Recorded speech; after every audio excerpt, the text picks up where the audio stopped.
సీఎంతో సమానమైన సెక్యూరిటీ తనకు కావాలి అని అడుగుతున్నారు మాజీ సీఎం వైఎస్ జగన్మోహన్ రెడ్డి. ఇందుకోసం ఆయన హైకోర్టులో కేసు కూడా వేశారు.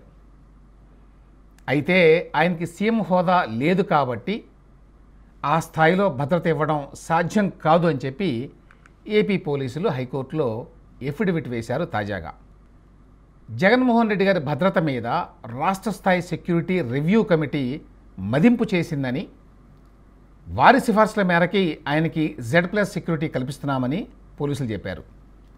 Z+ కేటగిరీ కింద 58 మంది భద్రతా సిబ్బంది జగన్ గారికి రక్షణ కల్పిస్తున్నారని చెప్పి కోర్టుకి పోలీసులు తెలిపారు. జగన్కి 58 మంది భద్రతా సిబ్బంది సరిపోరా? సీఎంగా ఉన్నప్పుడు జగన్మోహన్ రెడ్డి భారీగా పోలీసు భద్రతా వ్యవస్థను పెట్టుకున్నారు.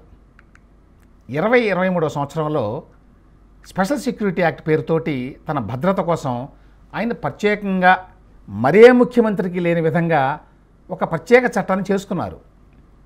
ఈ చట్టం ప్రకారం సీఎంగా ఉన్న జగన్కి, ఆయన కుటుంబానికి ప్రధానమంత్రి స్థాయిలో రక్షణ వ్యవస్థను ఏర్పాటు చేసుకున్నారు. ఇందుకోసం దాదాపు 500 మంది ప్రత్యేకంగా శిక్షణ పొందిన కమాండోలు ఆయనకి, ఆయన కుటుంబానికి రక్షణ కల్పించాలి. వీళ్ళుగాక 100 మంది సాధారణ పోలీసులు కూడా ఆయన భద్రతలో మునిగి ఉంటారు. అయితే ఇవన్నీ అధికారంలో ఉన్నప్పుడు, ఇప్పుడు ఎన్నికల్లో ఓటమి పొందిన తర్వాత కూడా తనకి ఇదే స్థాయిలో భద్రత కావాలి అని చెప్పి జగన్మోహన్ రెడ్డి గారు డిమాండ్ చేస్తున్నారు.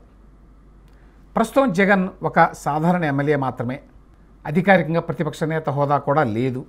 ఆయనకి గతంలో ఉన్న Z+ సెక్యూరిటీని కొనసాగిస్తున్నాము, అయినా కూడా అంతకంటే ఎక్కువ కూడా ఇంకా సాధ్యం కాదు అని చెప్పి ఏపీ పోలీసులు చెప్తున్నారు.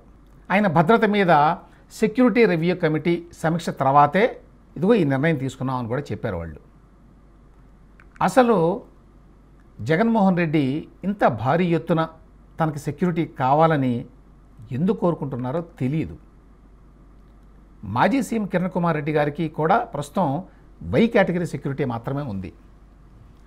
భారీ సెక్యూరిటీని మరి జగన్మోహన్ రెడ్డి గారు ఒక స్టేటస్ సింబల్గా భావిస్తున్నారా అనే అనుమానం రాకమానదు.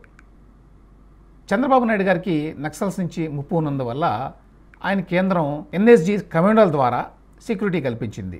ఏనాడో జగన్మోహన్ రెడ్డి గారికి అటువంటి ప్రమాదం లేదు.